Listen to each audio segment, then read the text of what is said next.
NDA की सरकार बनने से आहत इंडिया ब्लॉक अब खुलकर खेलने के मूड में है।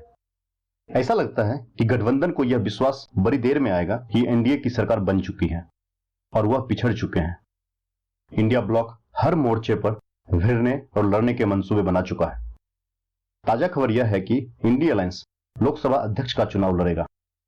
साथ ही एनडीए को एक ऑफर दिया है कि यदि वह विपक्ष को संसद में उपाध्यक्ष का पद दे दिया जाए तो फिर इंडी गठबंधन अध्यक्ष पद का चुनाव नहीं लड़ेगा। मतलब साफ साफ धमकी दे दी है कि या तो हमें उपाध्यक्ष पद पर लाओ वरना हम खेल बिगाड़ेंगे। अब देखिए और महसूस कीजिए, इंडिया के पास 234 वोट है और एनडीए के पास 293। मतलब लोकसभा अध्यक्ष भी एनडीए का बनेगा और उपाध्यक्ष भी। वे दिन हवा हुए साहब जब विपक्ष के साथ भी सौहार्द के रिश्ते हुआ करते थे। आज तो मौका मिलते ही धोबी पाट होते हैं। वैसे बस चले तो निपटा ही डालें। पिछले 10 वर्षों में विपक्षी दल विरोधी दलों में परिवर्तित हो चुके हैं। अब ना तो संसद में वो पक्ष प्रतिपक्ष रहे हैं और ना सदन के बाहर।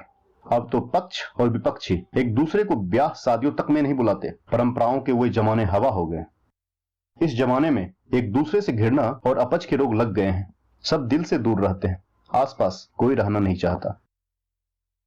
जैसा कि हमने शुरू में कहा कि विपक्ष अब खुलकर खेलने का मन बनाए बैठा है, वैसे पिछले 10 वर्षों में कौन सा दबकर खेला है विपक्ष। न जाने क्यों राहुल और अखिलेश को लग रहा है कि उन्होंने बाजी मार ली है। अरे भाई, आपने मिलकर बीजेपी को रोका जरूर, लेकिन तमाम दल मिलकर भी बढ़त नहीं बना पाए। 28 दलों के गठबंधन में भी सब ठीक नहीं है। बीजेपी ने केजरीवाल की कमर दिल्ली में तोड़ दी है तो कांग्रेस ने पंजाब में। अब कल ही देखिए, दिल्ली में कांग्रेस ने आपके खिलाफ प्रदर्शन किया, घरे फोड़े। 3 सीट ही तो मिली है केजरीवाल को। सही बात तो यह है कि कांग्रेस और आप अब अलग अलग है और ममता ही कौन सी साथ है गठबंधन में। चुनाव के दौरान या मतगणना के बाद एक बार भी दिल्ली नहीं आई है इंडिया वालों से मिलने। पूरे चुनाव कांग्रेस का कोई भी नेता प्रचार के लिए बंगाल नहीं गया। भले ही पिछली लोकसभा में कांग्रेस संसदीय दल के नेता अधीर रंजन चौधरी की बलि क्यों न चढ़ जाए, तो इंडिया वालों समझ लो, बीजेपी नेतृत्व गठबंधन की सरकार बन चुकी है।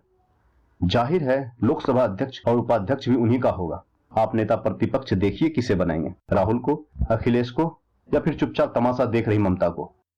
कहना तो बेकार है, फिर भी कहते चले कि आइए जिम्मेदार विपक्ष की भूमिका निभाइए। जनता पर कोई छाप तो छोड़िए ताकि 5 साल बाद वह आपको सत्ता तक पहुंचाएगी।